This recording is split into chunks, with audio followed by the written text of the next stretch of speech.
All right, propagating succulents and cacti.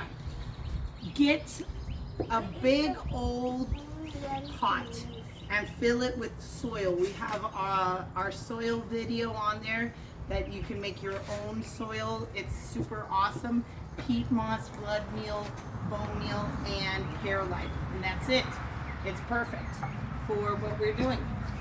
Then make it a big pot, and then all you want to do on almost any succulent or cactus plant, you want to cut it at the joint.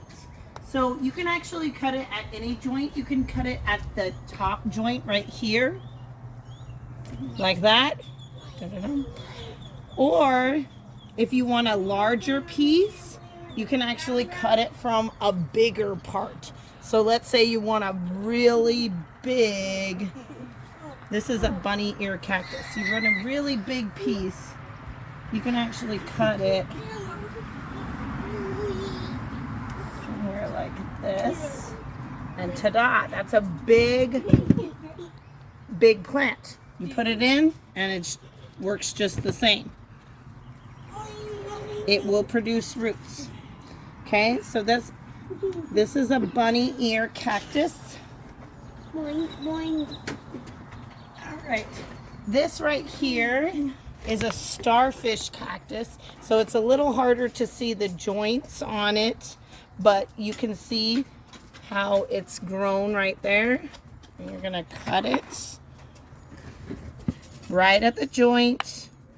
Hey, I'll go get the little fruit. And you're gonna put that in the pot. You don't need any rooting hormone. You don't need anything. Just make sure your soil is moist.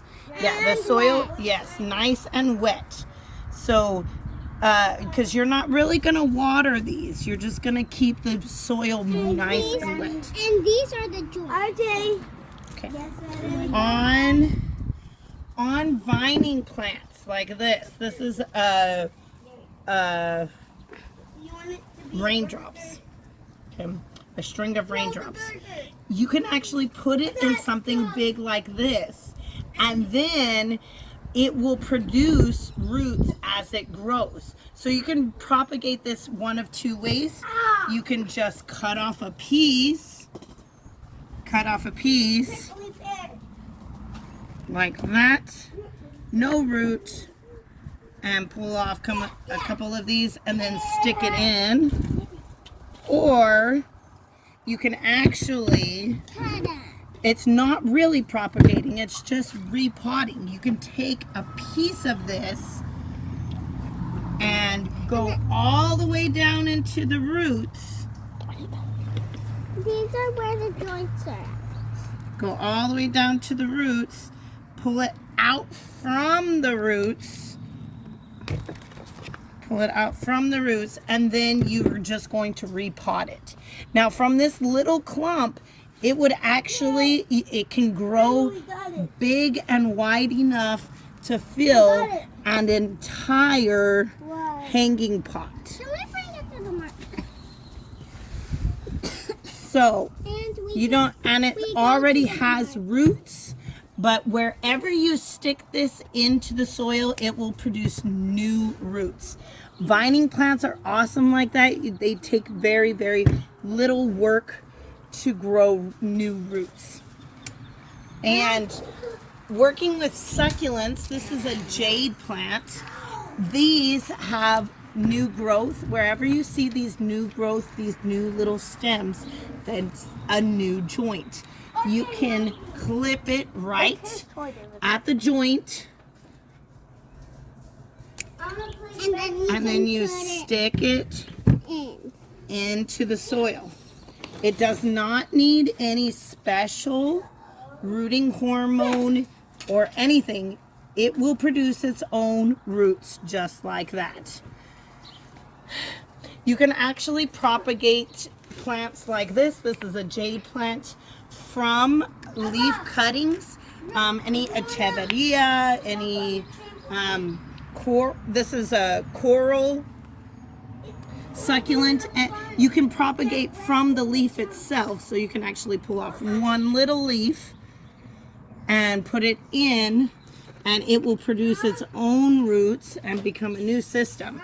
But that takes for a long time. So the easier thing to do, instead of grabbing it by one little root, is you can grab it by a stem. So this is a coral sedum, and you grab it by the stem and you can pull it out. Again, just like the raindrops, the string of raindrops, they'll produce their own root systems as they grow along. So you can either pull it out from the roots completely, or you can take a clipping and stick it in, and it will produce more roots.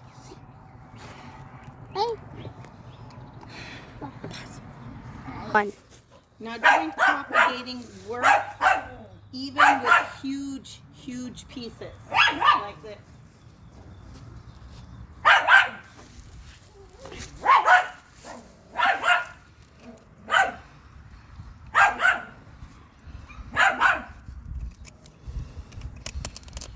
All right, so here's our giant nopal, right? Spineless cactus right here.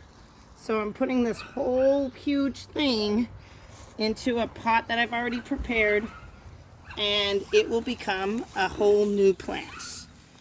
So it works with big pieces, it works with small pieces.